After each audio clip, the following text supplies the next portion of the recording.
Bien, vamos a hablar ahora de la Reforma protestante.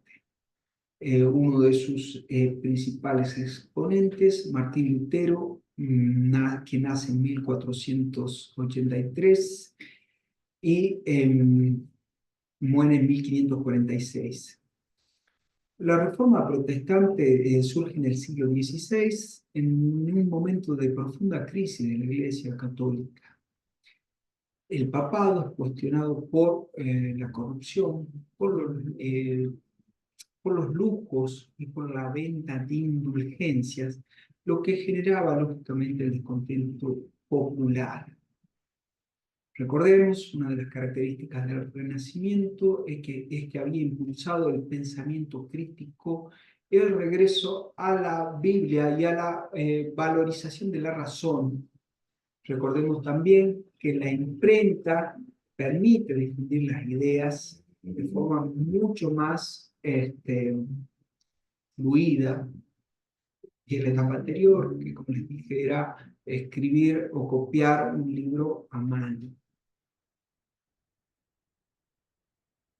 En este contexto, vamos a decir, donde hay una iglesia corrupta o donde hay un descontento con la iglesia, hay un descontento con lo que es el lujo, hay un descontento con lo que es la venta de indulgencia, que es básica o sustancialmente la venta de indulgencia, es que se pagaba por obtener el perdón.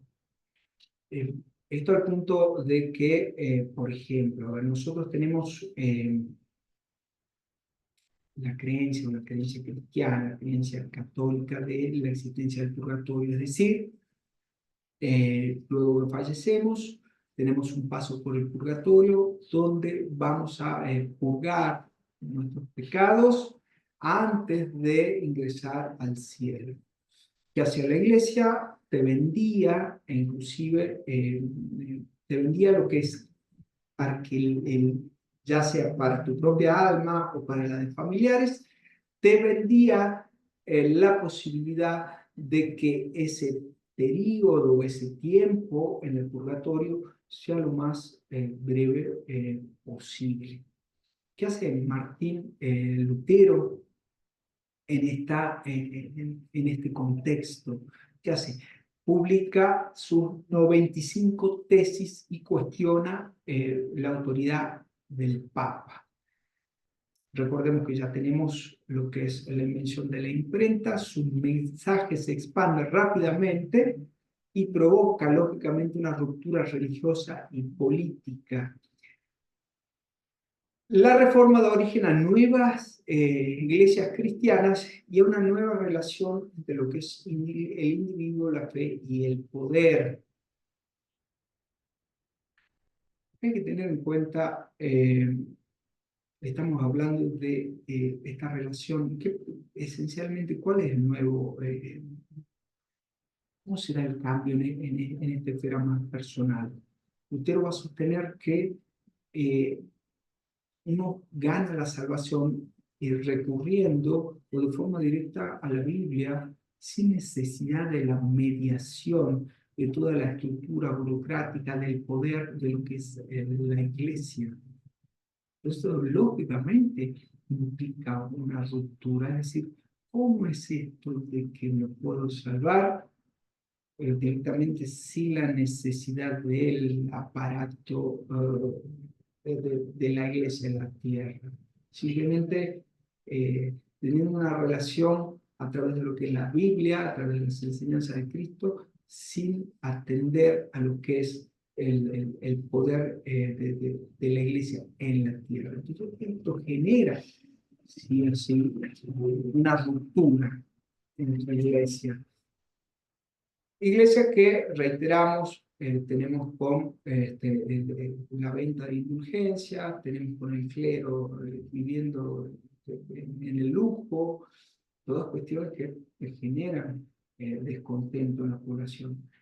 Hay una frase que cito aquí, que es del fraile dominico Johann Tetzel en Alemania, cuyo lema era: cuando la moneda suena en el cofre, el alma salta del purgatorio. Y esto para hacer referencia como una expresión muy significativa de lo que significaba la indulgencia.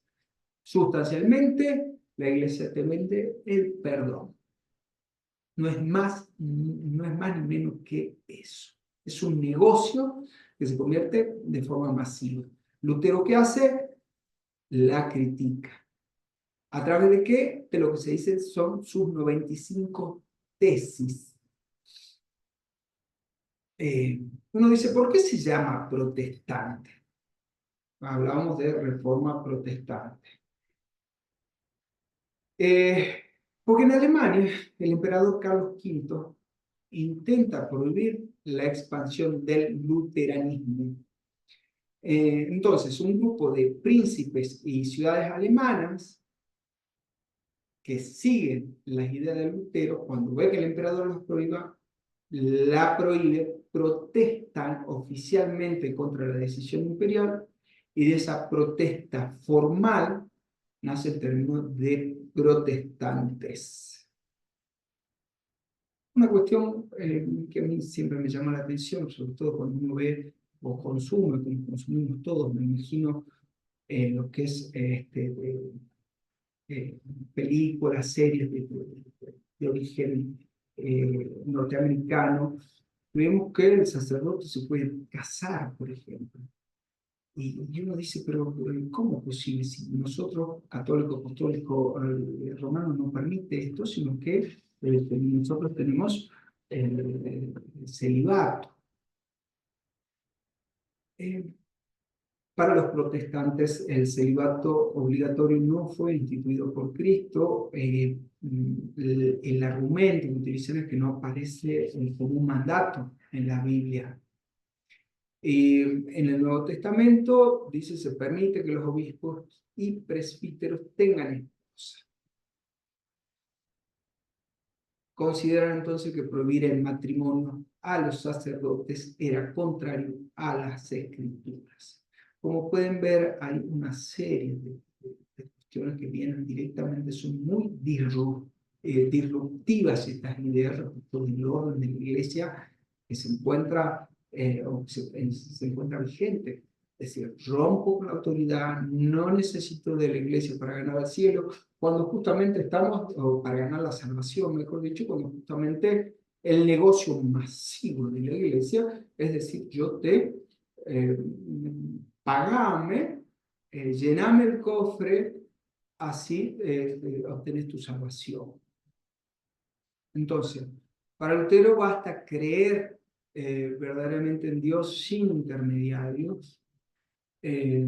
¿Cuál es el efecto producto de ello? Es que nacen iglesias nacionales luteranas. Pero, ¿qué pasa? El resto de las iglesias eran controladas ¿por quién? Por Roma, por el Papa. Entonces, ¿y ahora qué tenemos? Las iglesias nacionales luteranas son controladas por príncipes. Es decir, tenemos el poder secular arriba de una iglesia luterana. Tenemos el Papa arriba de la iglesia que hasta ahí es la católica, de lo que era la única iglesia. También como exponente tenemos a Juan Calvino. La doctrina clave de Calvino es la predestinación. ¿Qué quiere decir esto? Es la creencia de que Dios, desde la eternidad, ya decidió quiénes se salvarán y quiénes se encuentran condenados. Entonces, volvamos un poquito para atrás. Uno puede decir, como ha sido para la iglesia oficial, es decir, yo obtengo la salvación, pero depende de cómo me comporto aquí en la tierra, ¿no? Tengo que hacer mérito, pero no es la voluntad soberana de Dios. Ahora, ¿qué pasa con Calvino? Calvino dice, no, mire, usted ya desde que nace, usted no puede hacer nada para obtener la gracia de Dios. Usted o está salvado o está condenado. ¿Y todo lo que haga durante su vida terrenal, en realidad lo que va a hacer es demostrar si está salvado o está condenado. Esto es, si usted es bueno, si expresa méritos, si tiene, y esto más bien relacionado con inclusive si es disciplinado, si es exitoso, esto es una muestra de que está salvado. Si es holgazán, es una muestra de que está con él. En realidad, la expresión que se utiliza, hay elegidos y réprobos. Esto es el salvado y el condenado. Pero el destino no puede ser modificado. Es decir, acá ya no hay un libre albedrío, no depende de mí si me salvo o no, sino depende de la gracia de Dios, que ya ha predestinado la posición que yo ocupo. Es decir, haga lo que haga, o estoy salvado o estoy condenado. Y todo lo que hago en realidad sirve para demostrar para cuál de los dos, en realidad me retracto, elegidos y réprobos. Lógicamente, ¿cuál es la consecuencia de una doctrina de este tipo? Es que se elimina el libre albedrío, la salvación ya no depende de lo que haga yo. Pero hay una ética del llamado a, ¿cómo explicarle esto? Los creyentes deben vivir con rectitud, con disciplina, con austeridad.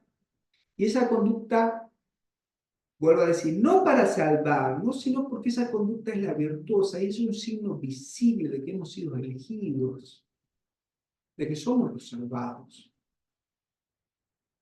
Eh, Rompe también, ¿por qué rompe con la autoridad de la iglesia? Porque ya no es la iglesia quien administra la salvación.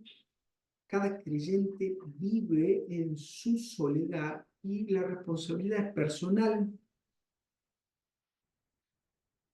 Entonces, ¿qué es lo que promueve el calvinismo? El trabajo intenso, la austeridad, la honestidad, el autocontrol y la eficiencia. El éxito económico no salva, pero ¿qué puede ser? Les vuelvo a reiterar, es un indicio de que se es elegido por Dios.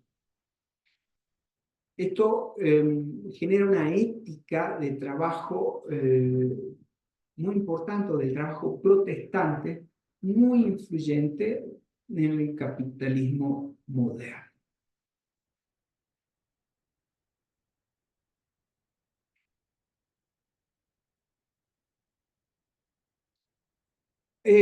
Vivir bien, les vuelvo a reiterar, yo no tengo libre albedrío, no decido, sino que simplemente vivir conforme a las pautas, ser honesto, ser austero, ser recto, lo que da lugar es una señal visible de que puedo haber sido elegido y no un réprobo.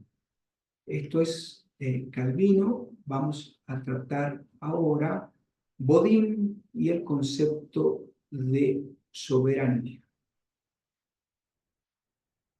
Bodin vive en el siglo XVI. Yo voy a hacer un pequeño paréntesis en esto. Muchas veces cuando empiezo o hago la referencia a un pensador, piense que en un inicio trato de darles el contexto en el cual nacen, no tanto en el afán de que ustedes sepan las fechas exactas que yo les confieso, ni yo las sé. De todas formas, no se trata de una clase histórica. Simplemente el contexto histórico sirve para decir, para analizar la influencia que tienen y por qué estos autores terminan pensando u ofreciendo obras el pensamiento político como lo hacen. Fíjense, estamos en una época de ruptura un orden, del orden anterior, y fíjense de cómo esta concentración de poder, muchas veces, cómo se convierten estos pensadores en la ideología que le da un soporte de ideas, de un sistema de ideas a, a lo que acontece. Es decir, como una ida y vuelta. Es decir, fíjense, ya vamos a ver enseguida a Hobbes, pero ¿qué es lo que pasa? O el mismo Maquiavelo, cómo influye en él, en su obra, en su pensamiento, la circunstancia de ver a una Italia disgregada, a una Italia separada. Y en este caso, con Bodin pasa algo parecido, pero en Francia, porque él vive en el siglo XVI en una Francia desgarrada por las guerras de religión entre católicos y protestantes. En ese marco surge un grupo llamado Los Políticos que defiende la tolerancia religiosa y la unidad nacional, independientemente de las divisiones religiosas. Vamos a decir que Bodin es su principal político. La obra principal de Bodin, se llama Los 6 libros de la República. Reitero, acuérdense, guerras, en este caso religiosas. ¿Qué busca esta obra? Fundamentar desde el punto de vista filosófico el poder del monarca para garantizar la paz y el orden. ¿Cómo garantiza? Estamos ofreciendo ideas. ¿Cómo logramos esto? El aporte de Bodin, el concepto de soberanía. ¿Qué es el Estado para Bodin? Es el recto gobierno de varias familias y de lo que le es común con poder soberano. Y la familia es la unidad básica, es el origen de la propiedad y la organización. El Estado nace cuando muchas familias delegan el poder en una autoridad común. ¿Qué es la soberanía para Bodin? La soberanía es el poder supremo, absoluto y perpetuo de hacer leyes sin depender de ninguna autoridad. Entiendan a ustedes a este concepto de soberanía. Vamos a decir que la soberanía es indivisible porque no se puede repartir, no se puede fragmentar, es una sola, en todos lados es lo mismo, es perpetua. ¿Por qué? Porque no se extingue con el tiempo. ¿Esto en qué se traduce? Yo hablo de soberanía como poder supremo, es decir, es lo más alto, no hay nada más arriba de él, es absoluto, es perpetuo. ¿Qué quiere decir esto? Que el soberano en la práctica, ¿en qué se traduce? Puede hacer leyes, puede declarar la guerra, puede recaudar impuestos, puede nombrar jueces, puede acuñar moneda. Esto es ser soberano. Esto, se trata de un Estado o de un poder. La soberanía es poder supremo y es un poder inapelable. ¿Qué quiere decir esto? Que no hay más nada a dónde acudir luego de que este poder, este poder soberano, dicte la ley, diga lo que hay que hacer, para decirlo en términos coloquiales, en términos más bien vulgares. Es cierto que Bodin reconoce que hay límites a ese poder soberano. La ley natural, la ley divina, habla del respeto a los contratos y la propiedad privada.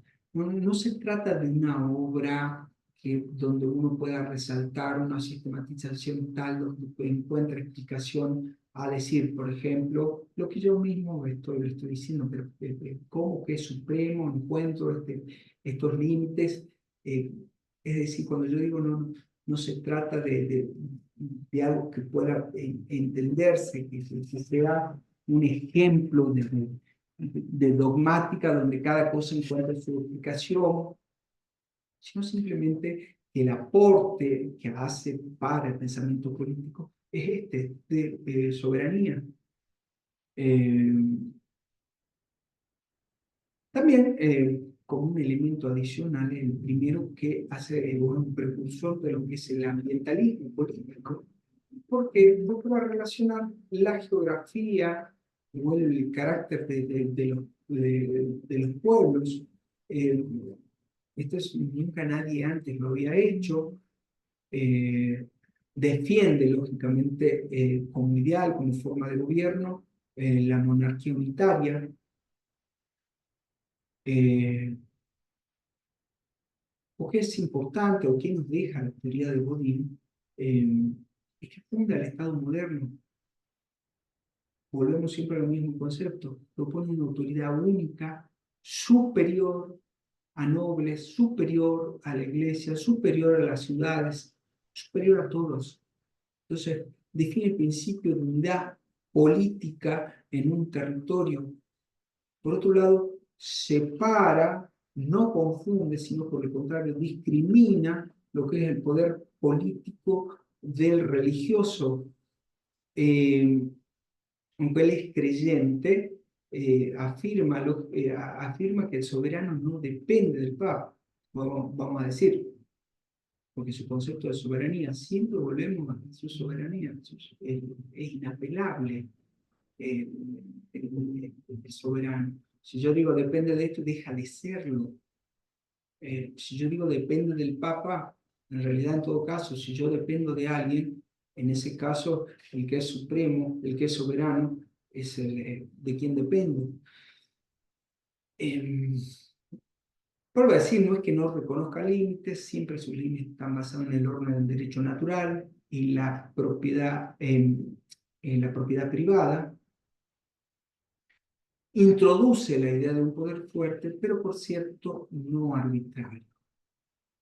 Lógicamente, influye de forma posterior en Hobbes, porque Hobbes toma su idea y la radicaliza, es decir, la lleva a un extremo en su obra que es el Leviatán.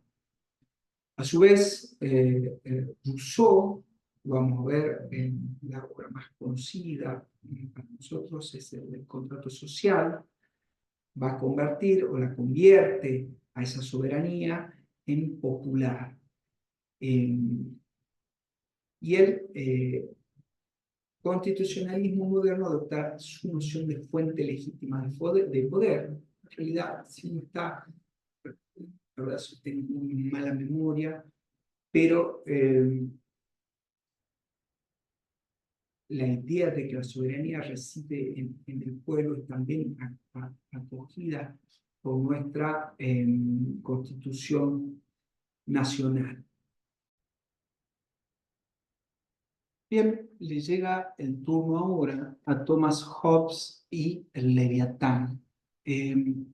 Contexto histórico. Una vez más, como les vengo diciendo, me parece muy necesario resaltar este punto, porque inclusive al momento de aprender al pensador o aprender el pensamiento del autor, es importante tener en cuenta qué es lo que se propone también y cómo influye en él el contexto histórico en el que vive. Habíamos dicho que Bodin, y también entender cómo estos autores, de alguna manera, lo que buscan es darle un soporte ideológico a lo que es la concentración del poder político. Esto lo hace Bodin con su concepto de soberanía. Y ahora sigue el turno de Thomas Hobbes. ¿Cuál es el contexto que a él le toca vivir? Y a él le toca vivir un contexto de guerra civil en Inglaterra, donde prácticamente tenemos dos bandos, los realistas, que apoyan al rey Carlos I, y los parlamentarios liderados por quien es Oliver Cromwell. Entonces, el rey defiende una monarquía absolutista y que gobernara sin consultar al parlamento, y por otro lado tenemos los parlamentarios, que lógicamente lo que quieren hacer es limitar el poder real y fortalecer el rol del parlamento. Estamos hablando de un contexto que incluye tensiones políticas, religiosas, el autoritarismo del rey, etcétera, etcétera. Este es para dar un panorama. ¿Cómo termina esto? Con la ejecución de Carlos I en 1649. Es un hecho sin precedentes. Estamos hablando de que se ejecuta al rey. Este caos, estos acontecimientos permiten explicar, como les digo, lo que es, a ver qué soporte ideológico se puede dar, o cómo me influye a mí como autor, poniéndome en los zapatos de Thomas Hobbes, eh, cómo me influye para la obra que les voy a comentar ahora. La obra de la cual vamos a hablar ahora es el Leviatán. El Leviatán es la obra principal de Thomas Hobbes. ¿Qué es Leviatán? Es una metáfora del Estado.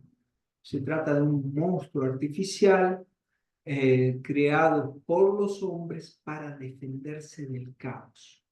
Está formado por todos los ciudadanos que ceden su poder individual para crear una autoridad soberana absoluta.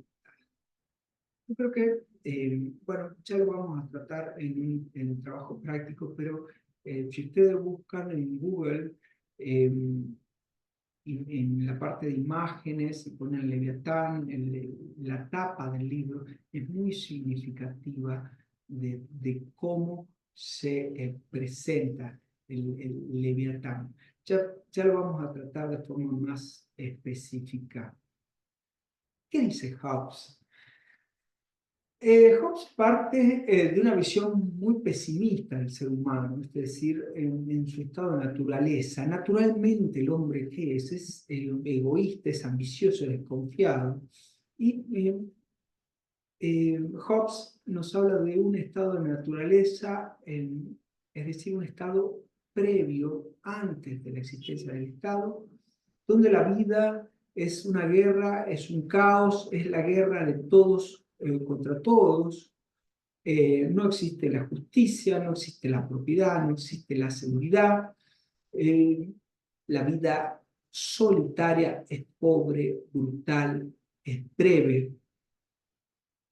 Esto es, yo creo que por un momento, imaginen, para nosotros es imaginable, pero se trata de una ciudad sin leyes, imaginen una ciudad sin leyes, sin policías, ni autoridades.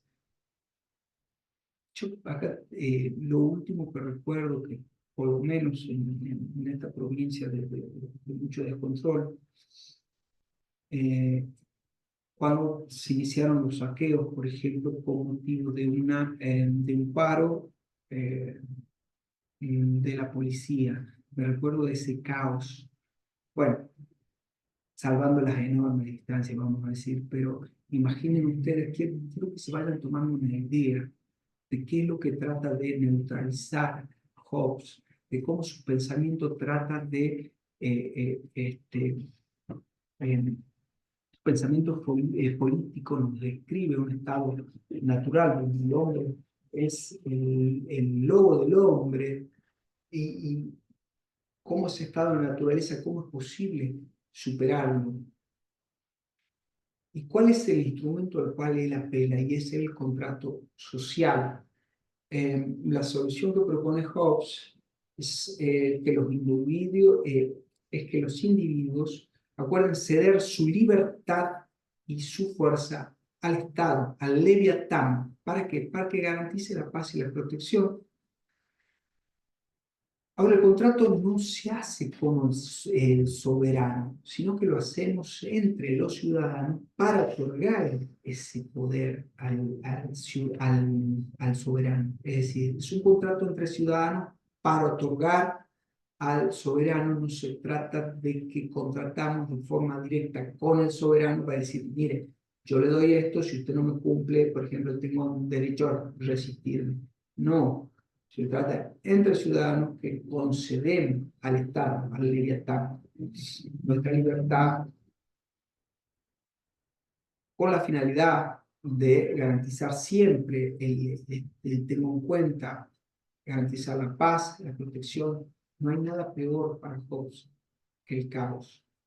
La finalidad que se tiene en mira es el orden. Por esto, ¿por qué es importante decir que no es el soberano que contrata? Porque al ser entre ciudadanos y yo le cedo al soberano, el soberano no tiene ninguna obligación para conmigo como ciudadano. Es decir, la autoridad que tiene es total. El contrato, en otras palabras, o dicho de otra forma, no genera derechos frente al soberano, sino solo obligaciones.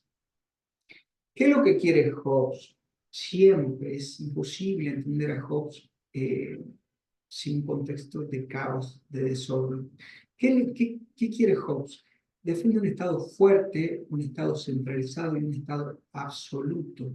El soberano, quien define qué es justo o injusto, tiene todos los poderes, legisla, juzga, gobierna, impone una religión oficial, no puede ser desobedecido, salvo que no garantice. ¿Por qué te daba todo el poder?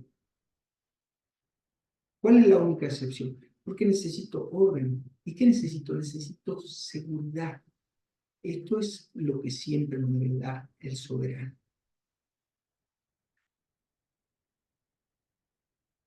Bien, para hacer un recapitulando, para hacer algunas diferencias,